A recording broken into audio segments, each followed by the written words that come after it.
Oh yes, thank you so much. I was getting distracted. I was already sharing messages with colleagues in the chat box. Yes, Rishu, I am flying to India later today. I am going to Trivandrum, Kerala, but I need to concentrate. Always distracting to have the chat box.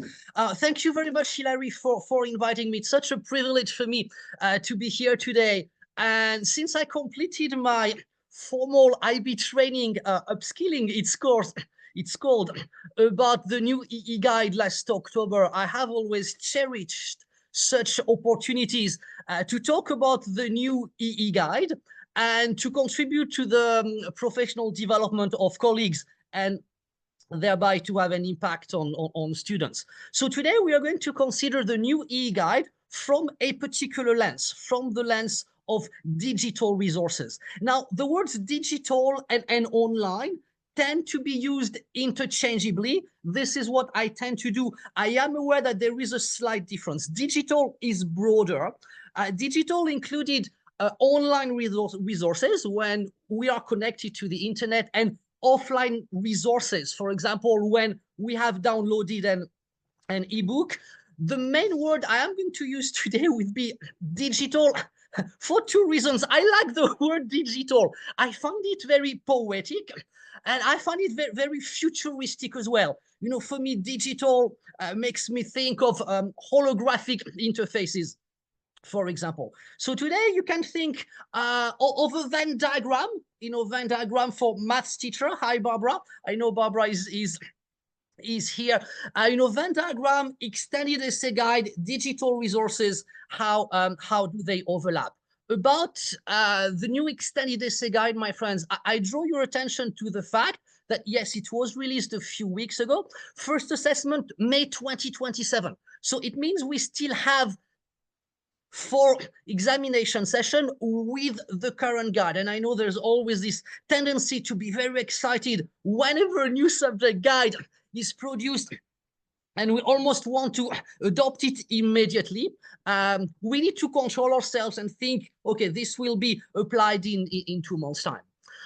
What are my intended learning outcomes today? I presented this session like all my CPD sessions. I think it's the 3rd CPD sessions I lead for GCS Online. So by the end of our session today, my friends, you will have better knowledge and understanding of the new EE guide, bearing in mind that it's a short session. It's just an introduction. The word here is in bold, focusing on the changes, specifically on 3 of the changes. I would love the chance to talk about all the changes. For example, the new interdisciplinary extended essay that students can choose. We won't be able to do this today. We'll focus on 3 of the changes. And I think at some point when we do Q&A at the end, I may tell you, this is so interesting, but this is beyond the scope of this webinar today.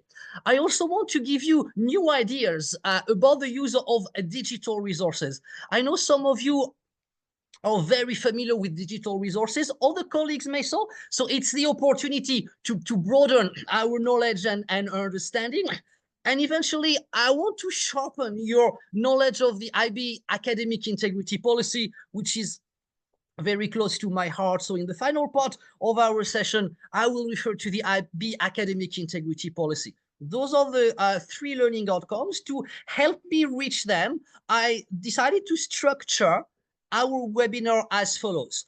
I will start with an overview of the changes in the new EE guide.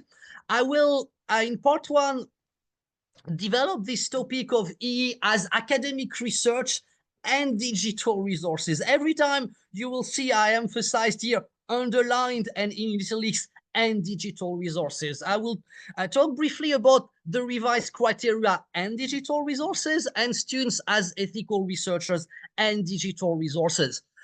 My friends, I can see we have messages in the chat box. This is brilliant. Please, please, please use the chat box.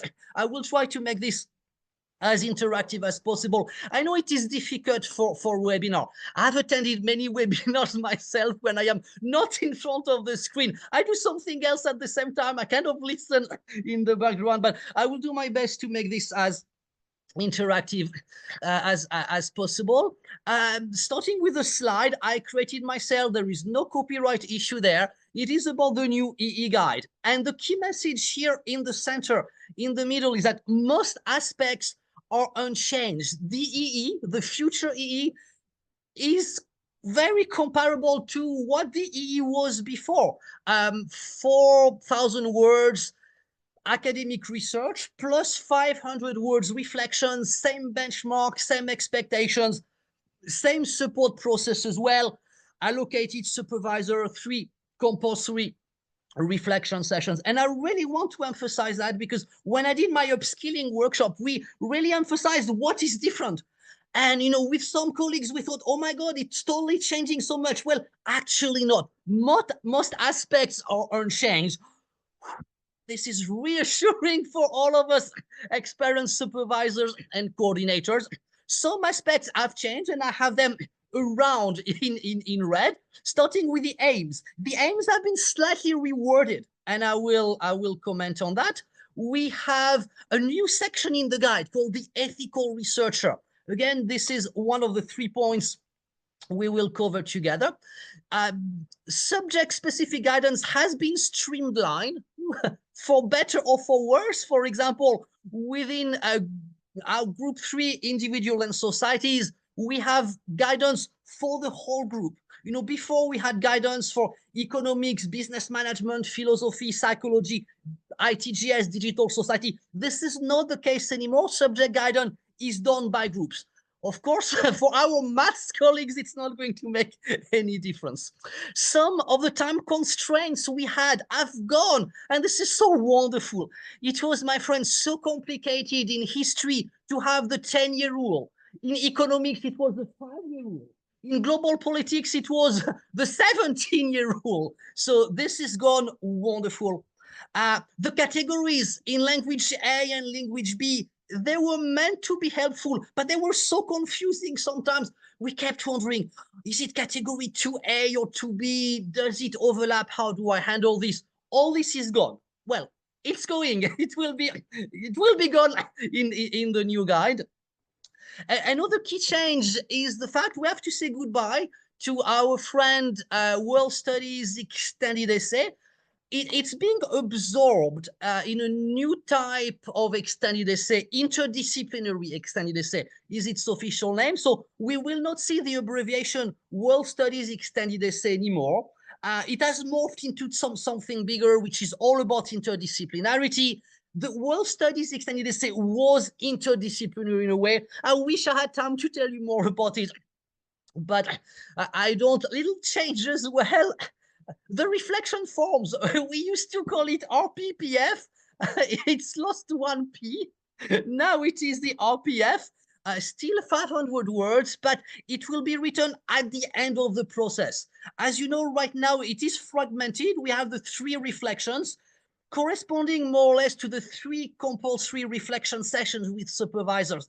And it did not work too well because some candidates just summarized for us what they had discussed with their supervisor. That was not the point of the RPPF. That was sometimes misunderstood. So we still have 500 words reflections at the end of the process.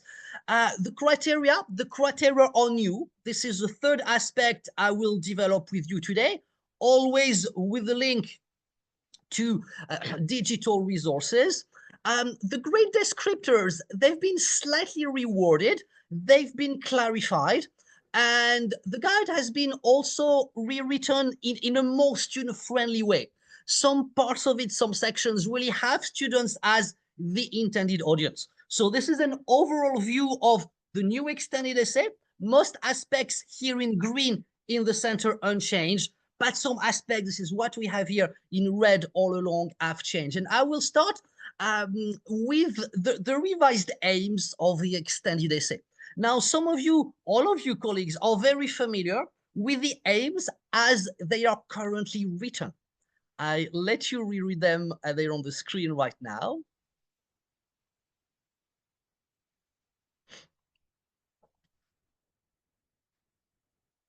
And we recognize the third bullet points about being reflections, the RPPF.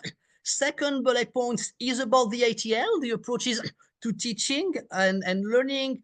Well, 4 out of 5. Social skills is missing because the extended essay is very much individual, independent, and social skills doesn't work too well. But research skills, thinking skills, self-management skills, communication skills, absolutely. This is the current guide. In the new guide, the aims have been rephrased. Slight difference. I'll let you read them.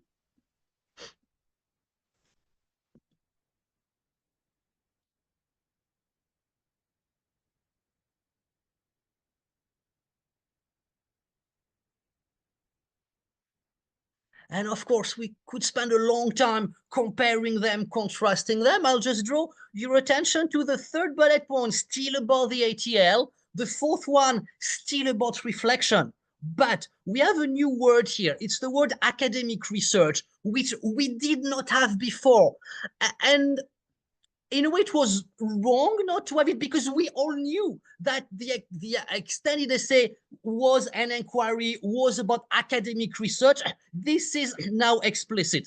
Academic research, we can officially tell students that. And in the next session of my webinar, I'm going to make a link between academic research and digital resources. You know, think again, my Venn diagram, academic research, digital resources. And I'm going to ask you a question shortly, inviting you to think back in time. What was academic research 200 years ago? I generated this image using Copilot. I love working with artificial intelligence, playing with artificial intelligence, I should say, to think about academic research over the century. And 200 years ago, this is, I guess, what academic research was. 100 years ago, this is what academic research was about, you know. So we have, and I'm saying that as a joke, we have our IB students. I know the IB did not exist in 1925. Please indulge me with that. We had our IB students writing an extended essay in literature using lots of books and the typewriter. Academic research nowadays, well, it's a little different, isn't it? It is, our students can still use pen and paper, but it's mainly done online. And I love on this image, the blue holographic interfaces. So this is an image we will be using later again. Doing research nowadays is through digital resources. And this is my key point here. This was not the case 200 years ago. This was not the case 40 years ago. But now, when we think academic research, we think online resources, digital resources.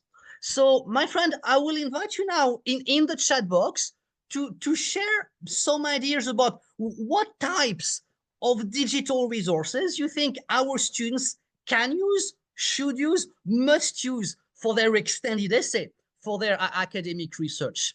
So what type of digital resources, online resources, we can use them interchangeably, do you think are relevant, helpful, useful? Yes, we're on JSTOR. Oh, yes. I'm going to talk about JSTOR very soon. Google Scholar, Jared, I'm going to talk about Google Scholar, online journal and databases. I'm going to talk about that. You don't need to be here for this webinar because I'm going to cover now all these amazing ideas you have in the chat box. Although, interestingly, I have some more. I'm going to cover like the usual suspects you mentioned. Sally, of course, peer-reviewed journals, databases, yes, but I will refer to many others. And this is when Risha is thinking, oh, what else? What else could there be? Perplexity, absolutely. I will talk about perplexity later. Yes.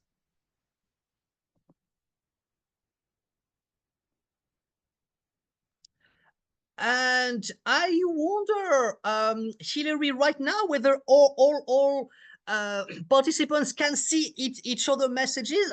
You don't need, just to send your message to a host and panelist, which is Hilary and me. Some of you are sharing with everyone, like Marie-Claire just did. Brilliant. Feel free to share. To share with everyone. Risha, I love connected paper. Absolutely.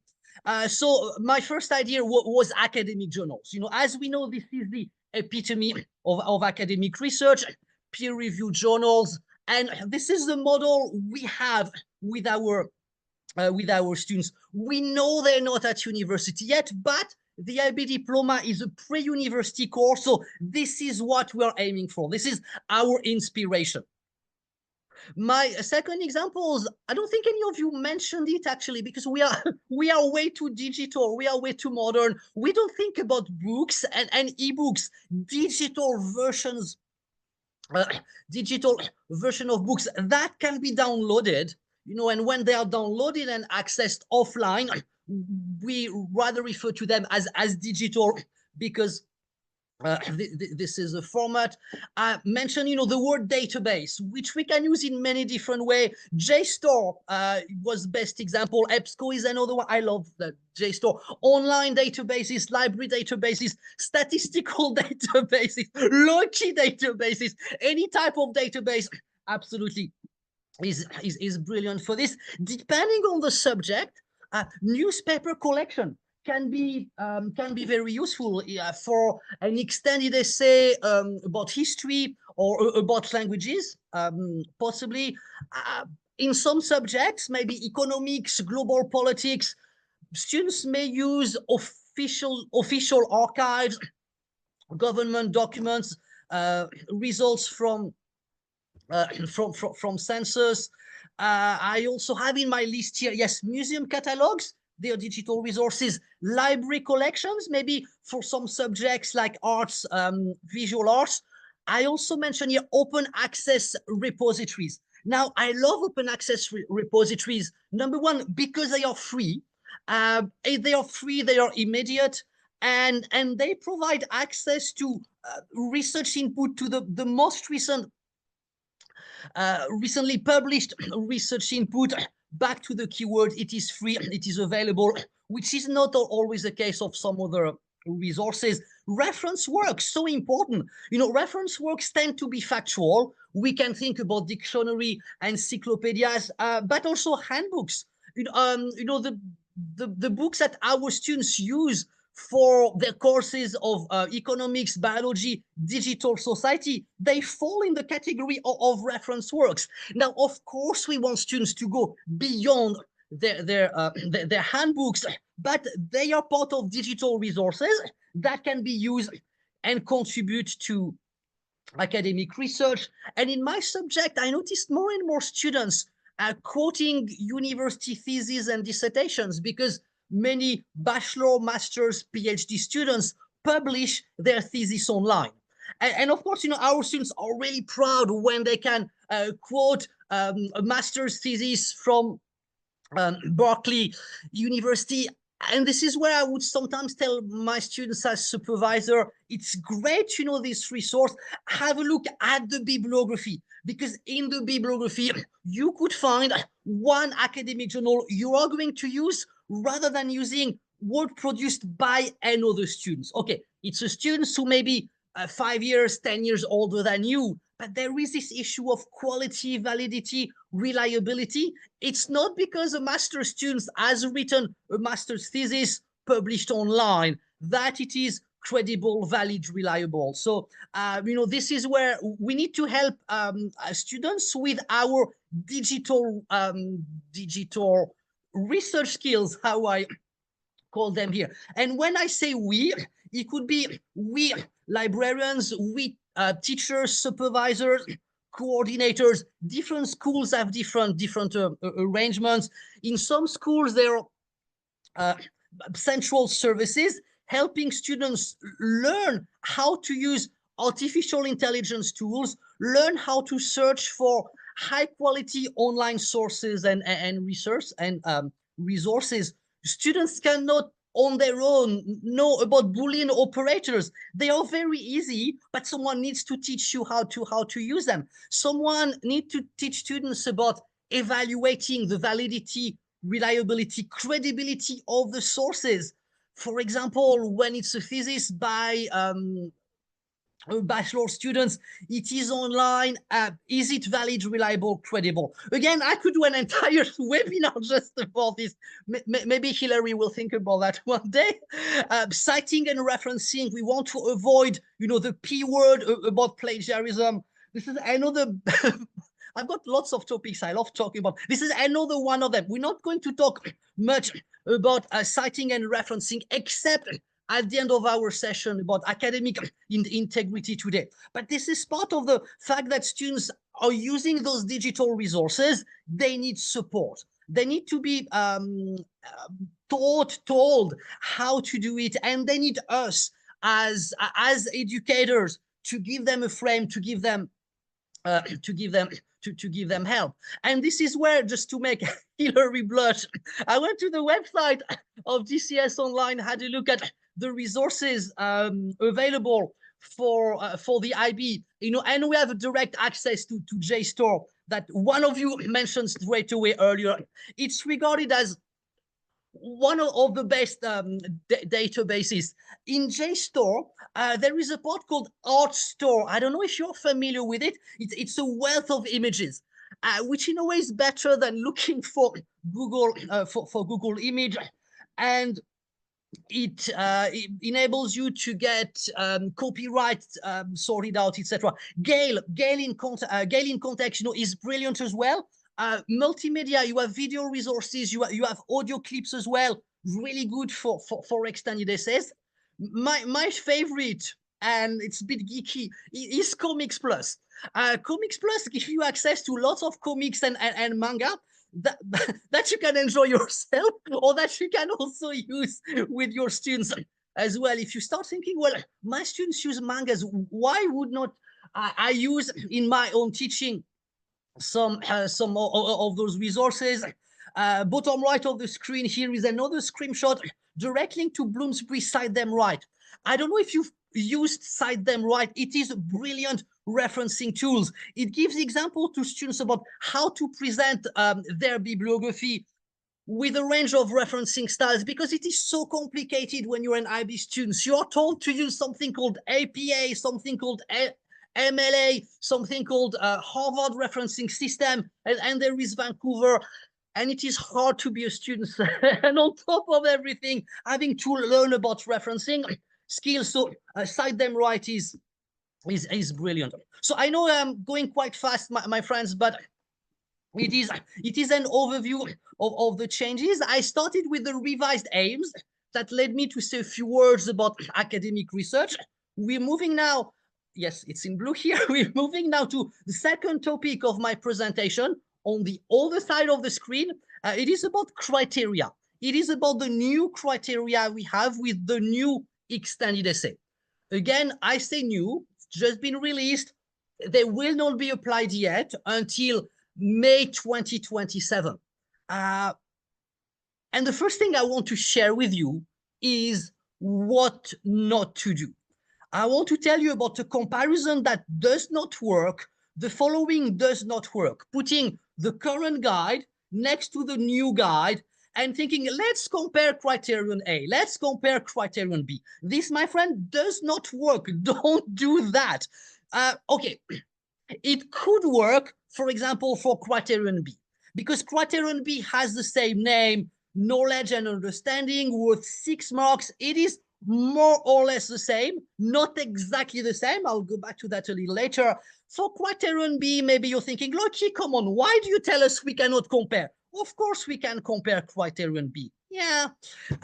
Criterion E, we can compare a little bit because it is about the reflections, you know, 500 words. It is about the process. It was called RPPF, now it's called RPF. It was called engagement, now it's called reflection. It went down from 6 marks to 4 marks, but it is quite similar. However, my friends, this comparison does not work. If you start looking at criterion D used to be about presentation with 4 marks. Now D, the new D, the future D, is assessing discussion and evaluation, and it is worth 8 marks. So there is no point taking one next to the other one and thinking how different are they, how similar are they. And I'm stressing that because spontaneously this is what we want to do. We want to compare them. The new criteria, they are new. This is a key word I have here. The total as well is different. You know, And I think it's, yeah, it should be the other way around. Current guide is 34. New guide will be down to 30. Hilary, I will correct that for the next webinar. So my friend, going back to my model of a Venn diagram, we are going to think about the links between the new criteria and digital resources. We will focus on criteria A, B, C, D, not E, because E is about reflections. Students could use digital resources for their reflections. I will not go into that today. I'm going to focus on criteria A, B, C, D. We'll have 1 page each time, trying to make a link between the criterion and digital resources. Starting with criterion A, the new criterion A has 3 strands: research question, research methods, and structure.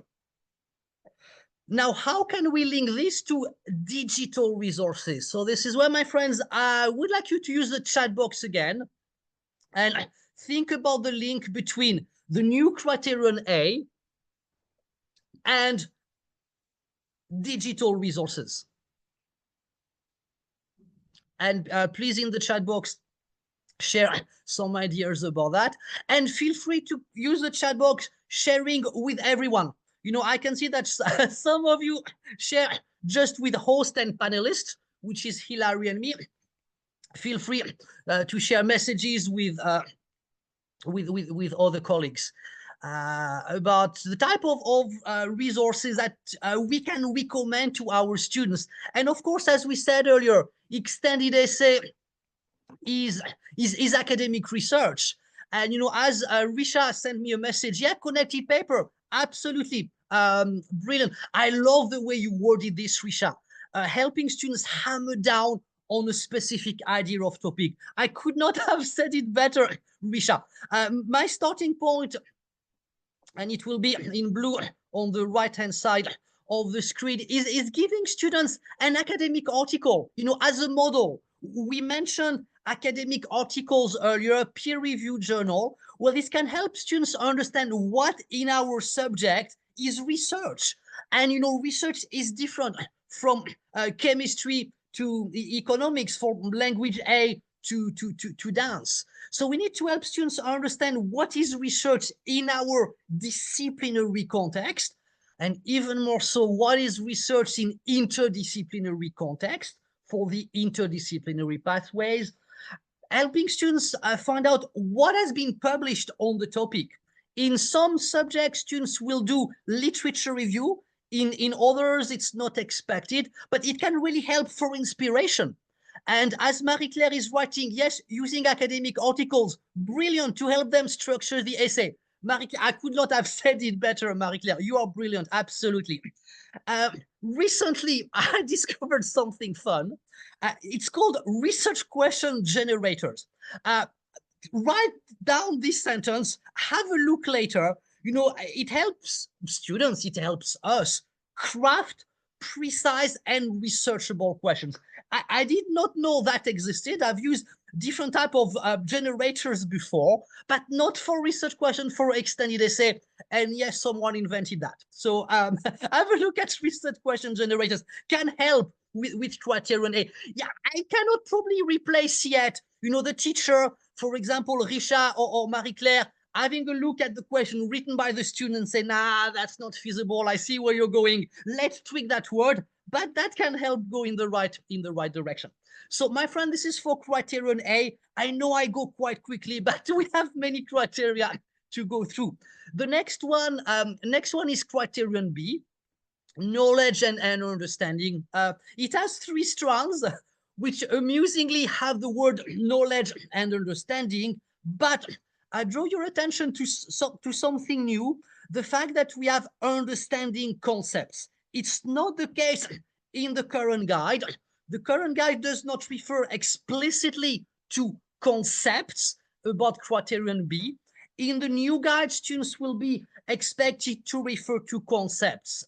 I think all IB subjects now at DP level have concepts explicitly in the subject guide. So there will be now an expectation that students need to know their knowledge of the subject, which is displayed through their knowledge, their ability, their mastery. I like this word, their mastery of terminology, of the vocabulary of the subject, but also their mastery of the concepts underpinning the subject. So my friend, again, Venn diagram.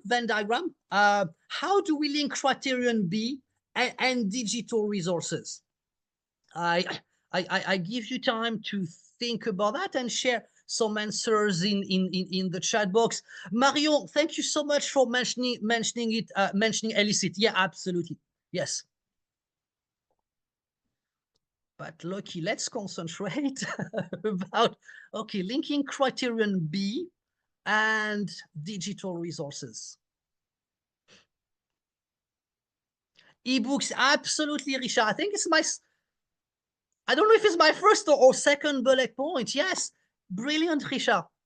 Richard, feel free to share your messages, not just to me as panelist, but sharing them with all colleagues, with everyone. Dictionaries, yes, Vanessa. Reference works, absolutely, because we want students to go beyond the confines of the syllabus.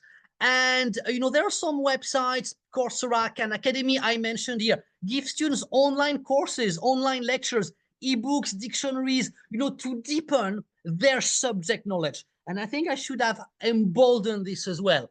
In our subjects, when students tell me, hey, Dr. Loykie, I want to do my extended essay in business management, it means I want to be a specialist of that subject. I'm going to read beyond the course book. I'm going to learn more. I will deepen my subject knowledge. Students don't use words like that. Like, I will deepen my subject knowledge. But this is what we want for the extended essay. Hey, buddy, you're going to write 4,000 words on that topic. You will spend at least 40 hours learning more. It's called extended essay. It is an extension. It is an extension of the course. So we have those online resources. Gen AI tools can help as well. The one I mentioned here is Perplexity, which I started playing with. I love Perplexity because it's like Google Scholar of artificial intelligence. Just like we think about ChatGPT being Google Scholar, being Google on steroids, this is the equivalent, with Perplexity. Perplexity has this scholarly dimension. Rishu, exactly as you said, it is in-depth research on the topic with the help of databases. Rishu, this is a brilliant sentence. This is exactly what EE in the current era is about. I need to move on. I got a reminder from Hilary about timing. So criterion C, analysis and line of argument, which when you read the EE guide, you think, and I'm saying that as a joke, you think, for this criterion, they did not have much imagination about the different strands. Well, the criterion is called analysis and line of arguments, and we have two strands. They are called, guess what, analysis and line of arguments. But it is self-explanatory. Now, my friends, how can we link this to digital resources? So think again about my Venn diagram, and what can we mention here? What tools, what sources can we recommend to students about criterion C?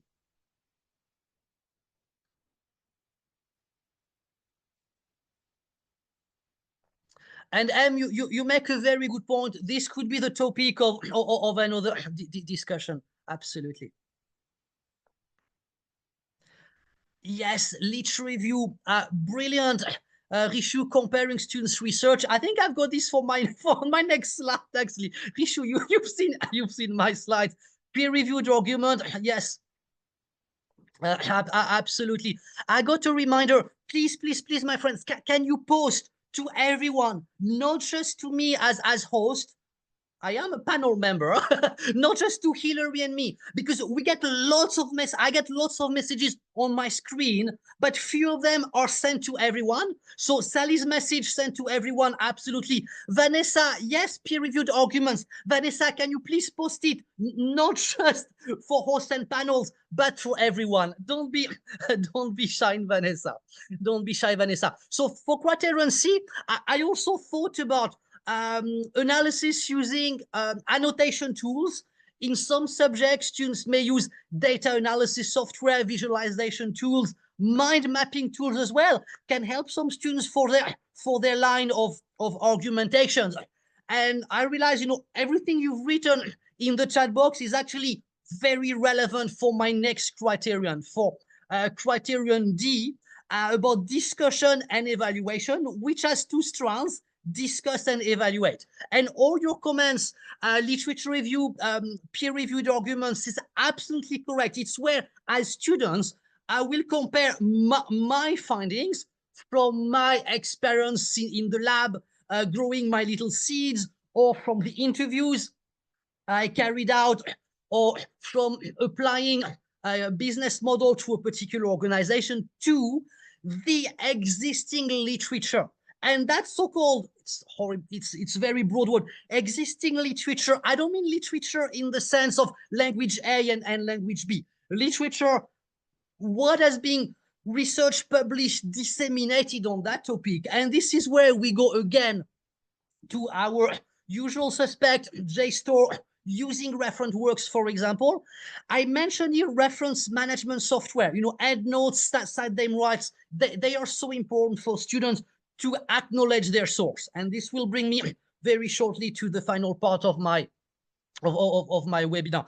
Thank you so much for sharing all these amazing ideas, my friends, in the chat box. As I told you, I focused on criteria A to D, and we talked together about changes, revised aims, new criteria.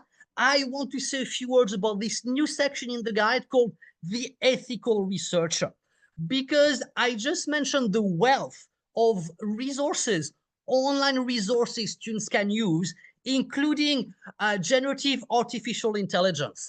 And in the new guide, and I don't know if you've explored that already, when we go towards the end, we have a new section called the ethical researcher. And again, we are going to try to think about a Venn diagram here. And the ethical researcher has a section about academic integrity. Academic integrity, I broke it down here in 3 points. Acknowledging sources. We are so excited to tell students about all those tools, including generative artificial intelligence. Students are allowed to use generative artificial intelligence. Absolutely. As adults, we use it a lot, but within their works, including extended essay, students must acknowledge the sources they have used, must cite them, and there are ways to cite artificial intelligence. It's all about authentication. It's about the student saying, this is my own work, and this text was generated by the following prompt using Copilot or ChatGPT on the following day. So this is my work, this is not my work. And this is all very explicit, my friends, in a range of academic integrity policy. 2 of them are really important for us. Number 1, school policy. At school level, more and more schools have not only academic integrity policy, you must have academic integrity policy, but some schools have specific artificial intelligence academic integrity policy. And from an IB perspective, this is our point of reference. This is the academic integrity policy from the IB. It was updated 2 years ago, 2 years already. Appendix 6, guidance on the use of AI tools, including how to reference them. Students are allowed to use them. They must cite and reference. I do emphasize that. As part of students being ethical researchers, they need to think about some aspect that I don't have time to develop now. One aspect is about ethics and safety. It will particularly be relevant for students who do fieldwork research for their extended essay, lab experiments, and prepare some risk assessment. Of course, this is subject specific. If you have students doing language A, just pure Chinese literature, they are unlikely to do field work. If you are the teacher of physics, biochemistry, experimental science, many of your students will want to do lab experiments. Of course, they can do secondary research and write sort of academic article, but the fun of those subjects is to do the experiments. Very important then about safety, lab safety, as we all know. As part of this model, we also have concern for the environment. The IB does not use explicitly the word sustainability in the section about the environment, but it's thinking about the impact students' research has on the environment. And as we know about sustainability, we know about the Sustainable Development Goals. They are about the impact I have on the natural environment. They are about the impacts I have on other people. And part of being an ethical researcher as a DP student is to think about the impact I have on others, possibly the impact of my research on myself. If I start addressing sensitive topics and issues, again, this will be more relevant in some subjects, possibly psychology, possibly arts, possibly literature, rather than others. So all of this is part of being an ethical researcher. So my friend, I am reaching the end of my webinar today. I want to finish going back to our images, what academic research was about 200 years ago, because I love those images, what it was like 100 years ago, what it is like nowadays. And I know it's like nowadays, but maybe a little bit futuristic looking. Now, I also interrogated Copilot and asked Copilot to create for me an image of doing academic research in 2125, in one century, when we will have DP students writing an extended essay in one century. I'm saying that, of course, with a big smile. I am half satisfied by the result.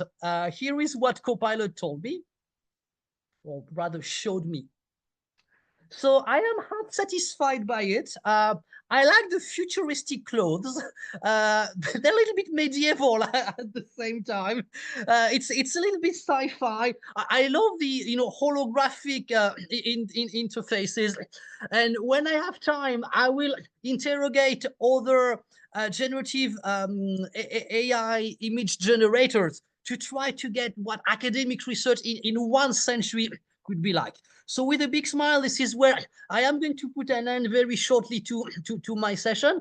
My session complements a document I wrote for GCS Online. It is a 9-point guide for facilitators, supervisors, coordinators. If you're very experienced supervisors, you will know the contents, but maybe not, and you may realize it's not very long. That, oh, I had never realized about that. For example, I write about a metaphor, the metaphor of the extended essay being a bridge. I developed this in this document. This document is free through GCS Online. And my friends, just as a recap, I've almost reached the end of my webinar today. I had 3 intended learning outcomes. First of all, I promised you that you would have developed your understanding of the new guide. We only focused on 3 aspects together: on academic research and digital resources. We focused on the new criteria and online resources, and also very briefly on academic integrity and online resources. I wanted to give you more ideas about the use of digital resources, and I wanted to mention IB academic integrity, which is of uttermost importance. So very proudly, I give myself 3 little ticks here. I'm going to share my presentation, and I know that we have a little bit of time maybe to further discuss some points. I know some of you have to go away. That's the case of Niru. Thank you so much.